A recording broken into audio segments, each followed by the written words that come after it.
Hello, this is Attila Gabriel Brunitsky. I'm the developer of Orbit Satellite Defense.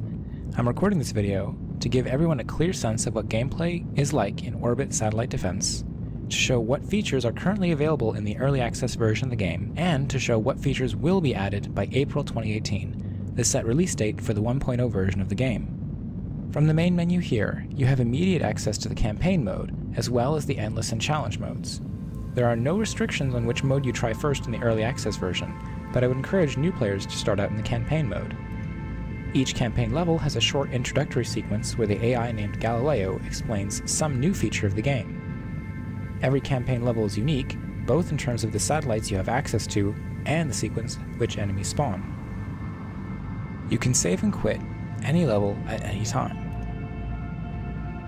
and load back in at any time. Here in the campaign menu, you can see one of the only features currently missing from Orbit Satellite Defense. Campaign Planet 5 is not yet available. Another feature which will be added in an upcoming build is level objectives. Right now, you can see that you are awarded a star for completing each level. This will be expanded to include other objectives unique to each level, such as score thresholds. I will also add new challenge and endless modes to the game, which are meant to put a unique twist on the gameplay, or provide a long-term survival challenge. I will also include Steam leaderboards in the game, so you can compare your cumulative campaign score, or your endless mode score against other players. Anything else I will add to the game will be based on player feedback. You can actually vote on new features and submit suggestions right now via the Your Feedback section on the game's Steam page. Last but not least, let's fire up a new endless mode session so you can see what the gameplay in Orbit Satellite Defense is all about. I'm going to start by dropping a laser satellite in to fight off both of these soft-skinned aliens. And I'll throw on fast forward to help me get through these early parts of the game.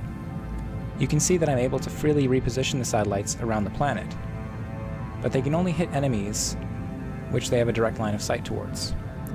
It's in my best interest to keep the solar satellite as close to the sun as possible to increase how much energy I'm collecting. I can left-click and drag to reposition the laser satellite around the planet, and I can right-click and drag to activate the laser satellite's manual targeting mode, which boosts the amount of damage it does to aliens. I have enough energy where I can build another satellite if I want to, but in the first wave I'm only fighting termites. I'm trying to save up energy so that I can purchase the observatory upgrade, which will give me 3 more slots to play satellites. This will give me increased maneuverability for the satellites that I have, and allow me to spawn a few more, although you are limited to 1 of each type of satellite.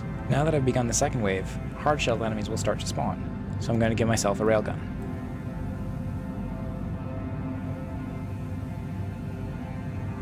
The railgun receives a range boost when it starts using its manual targeting mode.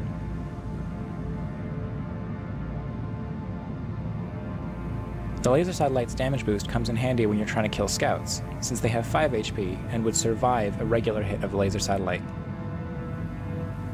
The railgun is able to pick off pistol shrimp, sometimes before they even fire off their first volley. Now I can keep the solar satellite closer to the sun, without having it interfere with the placement of my combat satellites. Using my missile satellite, I can target up to 4 enemies at once. Since I have a good buffer in terms of how much energy I have saved up, I'm going to redirect my solar satellite to target one of my combat satellites instead. This will give the combat satellites a rate of fire boost, allowing them to hit multiple targets way faster than normal.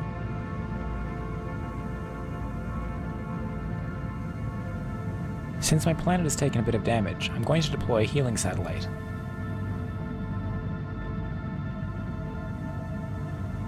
The amount of healing that one of these satellites restores is proportional to how far away they are from the planet. Healing satellites can also target other satellites instead of the planet, but they are incredibly weak, so they need to be kept safe. Since the healing satellite is low on health, I'm going to deploy a healing pulse to restore all of my satellites to full health. But I didn't act quickly enough, so it got turned into space junk. I can spend 100 energy to deploy a magnetic mine into this space, which I can then decommission and hopefully hit something. So close. Since I have a little bit of energy to spare, I'm going to deploy a scanner so I can see the directions of incoming enemies. This is especially helpful early on, so you can move your combat satellites towards the positions where enemies will be coming from. And just to show everything off, I'll also deploy an overshield on the planet. Not that it really needs it. But it will protect it from any incoming damage from these shades. I hope you've enjoyed this preview of what the gameplay is like in Orbit Early Access version 0.4. Thank you for watching.